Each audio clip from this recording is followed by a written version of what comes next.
মোলামি ম্যামকে অপমান করেননি, আপনারা নারী সমাজকে অপমান করেছেন, আপনারা আমাদের মাকে অপমান করেছেন, আমাদের বোনদেরকে অপমান করেছেন। সবাই বলে একই সাথে একই সুর থেকে এই কুলাঙ্গার মুজতবা খন্দকার আমাদের প্রাণের ম্যামকে কুরুক্তি করার পর 24 ঘন্টা অতিবাহিত হয়ে গিয়েছে, এখন পর্যন্ত রাষ্ট্র তার বিরুদ্ধে কোনো ব্যবস্থা গ্রহণ করে নাই।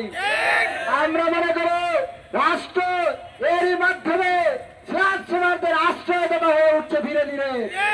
আমরা ঢাকা বিশ্ববিদ্যালয়ের শিক্ষার্থীদের পক্ষ থেকে হুঁশিয়ারি করে বলে দিতে চাই, আমরা দেখতে পাই নারীদের উপরে একের পর এক বিভিন্ন ধরনের স্লার শেমিং করা হয়, কুরুচিপূর্ণ মন্তব্য করা হয়, সে যেই দলেরই হোক না কেন তার বিরুদ্ধে কোনো ব্যবস্থা গ্রহণ করতে আমরা দেখি নাই।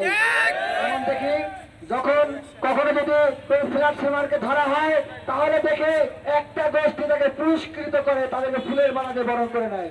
আমরা আজকের এই প্রোগ্রাম থেকে তীব্র নিন্দা এবং ধিক্কার জানাচ্ছি। আজকের এই প্রতিবাদ সমাবেশ থেকে গভর্নমেন্টের প্রতি আহ্বান জানাবো, ইন্টারিম গভর্নমেন্টকে হুঁশিয়ারি করে বলবো, আগামী কাল বিলম্ব না করে দ্রুততম সময়ের মধ্যে মুস্তফা খন্দকারকে গ্রেফতার করতে হবে। বিএনপি পন্থী একজন সাংবাদিক ও অ্যাক্টিভিস্ট, আমাদের বিশ্ববিদ্যালয়ের একজন সম্মানিত শিক্ষিকা, একজন জুলাই যোদ্ধা, যিনি মহান জুলাই আন্দোলনে ছাত্রদের পক্ষে ঢাল হয়ে দাঁড়িয়েছিলেন, মোলামি ম্যামকে অপমান করার লক্ষ্যে এই ছবি দিয়ে পুরো ইন্টারনেট ভরিয়ে ফেলেছে। আজকে আমরা ঢাকা বিশ্ববিদ্যালয়ের শিক্ষার্থীরা তার তীব্র নিন্দা প্রতিবাদ জানাই। যে নির্দিষ্ট দলের অ্যাক্টিভিস্ট এই কাজ করেছে, গতকাল থেকে আমরা লক্ষ্য করেছি তাদের দলের সকল অ্যাক্টিভিস্ট চুপ হয়ে গিয়েছে। তারা সিলেক্টিভ প্রতিবাদ করে নারীবাদীদের প্রতি আমাদের স্পষ্ট বার্তা হলো, পান থেকে চুল খসে পড়লে আপনারা যেভাবে রাস্তায় নেমে প্রতিবাদ করেন, আজকে একজন নারী শিক্ষিকাকে অপমানিত করার পর, হেনস্থ করার পর আপনাদের প্রতিবাদ কই?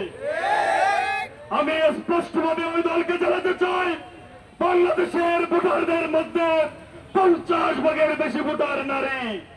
কোন নারীকে উপেক্ষা করে, অপমানিত করে, হেনস্থা করে আপনারা যে ক্ষমতায় যাওয়ার স্বপ্ন দেখছেন, সেই স্বপ্ন আজীবন বৃথা থেকে যাবে। আপনারা শুধু মোলামি ম্যামকে অপমান করেননি, আপনারা নারী সমাজকে অপমান করেছেন, আপনারা আমাদের মাকে অপমান করেছেন, আমাদের বোনদেরকে অপমান করেছেন।